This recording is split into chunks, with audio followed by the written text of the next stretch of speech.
control of your mind and your body. Americans are traditionally independent, very hard to control. But the architects of the New World Order have ways to force you into submission. First, through a well-orchestrated agenda including health care, financial security, safety from crime, and environmental issues, the public will be coerced into accepting a national identification card. It will be disguised in the cloak of benevolence, the government doing a great good deed for the people.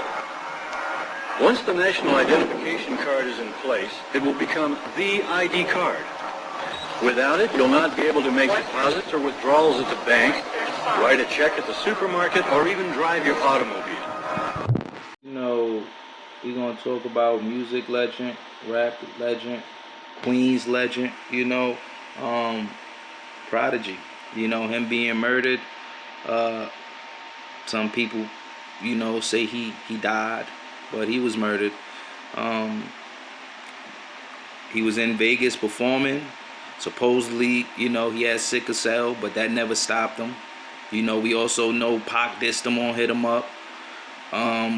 We know he did Shook Ones, Quiet Storm. He was one of the, he was like part of the, NYC East Coast movement, always did his thing, always was someone who talked about Illuminati, and some people say that's why he was murdered. That's why he was killed. Because he talked about the New World Order. He had a song, he was one of the first to say, Secret Society, they trying to put their eye on me. One of the first artists to even talk about Illuminati and New World Order and just a lot of the topics he was talking about. Some say that was the reason why he was murdered. Because they said he died of choking off an egg. And anybody with any common sense know, like, the chances of someone dying from choking on an egg is like almost impossible. Like, is Prodigy, I believe Prodigy is the first human being to die of choking off an egg. So I'm just saying, if you're gonna tell us he died, you may as well made up a better story than that. Made up a better story than that. So some say he was murdered because, like I said, the topics that he talked about, it was kind of, government, conspiracy type, but you know what they say, anytime you talk any realness, they try to call it a conspiracy, they try to, paint you as crazy, so just salute the Prodigy, rest in peace to a legend, a GOAT that wasn't afraid to talk about anything musically, wasn't afraid to talk about the truth, reality, he was right there, he was, a real one for just being so brave to talk about whatever was on his mind, and which a lot of artists are always scared to do because they're scared they will get murdered. They're scared they will get killed. For years, Prodigy talked about these topics, and, so, he's a music legend. He's a Queens legend. Even though in Queens, his mural was messed up twice.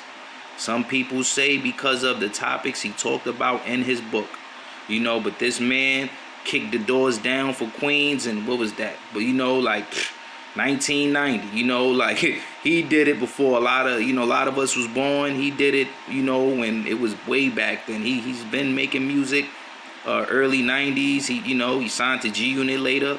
He even got beats from Eminem. He got songs with Eminem produced.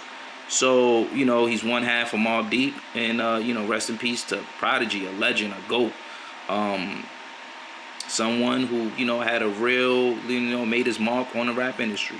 Someone who was hated by many people, many big rappers, someone who, had beef, with Jay. He had beef with Jay. He had beef with, a lot of people that was in Queensbridge, and a lot of people that, just didn't like him, he had a bulletproof car, one of the first in Queens with a bulletproof car. And it's sad that he got taken out by Abe. That they claim, allegedly. Rest in peace, Prodigy. We know you ain't died from the egg. We know you was murdered. And, rest in peace. asked to be here. We got took, enslaved and killed. We was raped and hung. We was lied to and forced to build America. Robbed of our technology and knowledge of self. The black man is the original man of this earth. We can live under the sun, it give us strength. The white man gets sunburned and cancer of the skin. I got a lot of white friends, I'm not a racist. I acknowledge the Most High, I'm not an atheist. I just see through the bullshit and speak my mind. They terrified of my words, so they censor my rhymes. Good Lord, I'm crying out to you. Have mercy on the slave master's souls, they did us dirty. They don't give a fuck about their own poor white trash. Just imagine how they feel about my black ass. Fuck Christopher Columbus, the Indians was here first, and fuck the Vatican. The pyramids is older. Shut off the nose and the lips of our statues. Mad it was black faces staring back at you. We even built pyramids on Mars. They won't tell us about that, cause then we realize who we are. When I wrote Pearly Gates, they said I hate